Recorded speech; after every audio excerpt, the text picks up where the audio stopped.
రీసెంట్గా MHSRB conduct చేసిన pharmacist lab technician ఇంకా స్టాఫ్ నర్స్ ఎగ్జామ్స్ గురించి మనకు అందరికీ తెలుసు కదా. అందులో ఫార్మసిస్ట్ గురించి ఈ వీడియోలో మాట్లాడుకుందాం. గ్రేడ్ 2 ఎగ్జామినేషన్ కీ అయితే రిలీజ్ అయింది. We're all eagerly waiting for results అనమాట. సో ఈ రిజల్ట్స్ రావడానికి ఉన్న ఛాలెంజెస్ ఇంకా డిమాండ్స్ ఏంటో ఈ వీడియోలో చూద్దాం.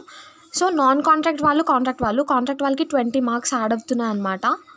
నాన్ కాంట్రాక్ట్ వాళ్ళు చెప్తున్న డిమాండ్స్ ఏంటి అని అంటే 20 మార్క్స్ యాడ్ చేసే బదులు నోటిఫికేషన్లో ఇచ్చిన ప్రకారం అంటే 100కి 20 మార్క్స్ యాడ్ చేసినప్పుడు 80 మార్క్స్కి 16 మార్క్స్ యాడ్ చేయాలి కదా, 20% అన్న ఇష్యూ ఒకటి రేజ్ చేసిరు. సో 20 మార్క్స్ బదులు 16 మార్క్స్ యాడ్ చేయాలి అని చెప్పేసి అంటున్నారు కాంట్రాక్ట్ అభ్యర్థులకి.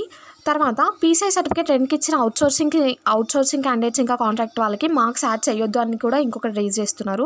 తర్వాత ఐస్ పోస్టులు 300+ పోస్టులు ఉన్నాయి కదా, అవి కూడా ఈ నోటిఫికేషన్లో యాడ్ చేస్తే చాలామందికి హెల్ప్ఫుల్గా ఉంటుంది, ఐదర్ కాంట్రాక్ట్ వాళ్ళకి నాన్ కాంట్రాక్ట్ వాళ్ళకి.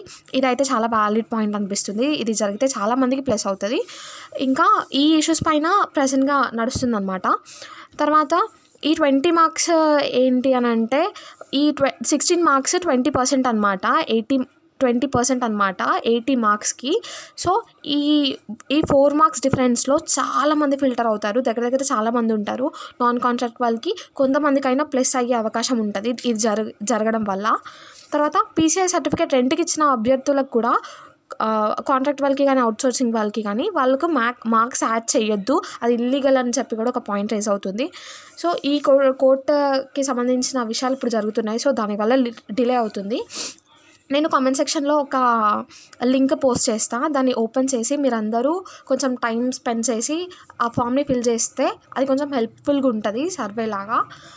సో హోప్ గైస్ తొందరగా రిజల్ట్స్ రావాలి అని, తొందరగా క్లియర్ అవ్వాలి అని, దీనివల్ల రిజల్ట్స్ ఏం లేట్ అవ్వద్దు అని కొంచెం టైం స్పెండ్ చేసి ఆ ఫామ్ ఫిల్ చేయండి.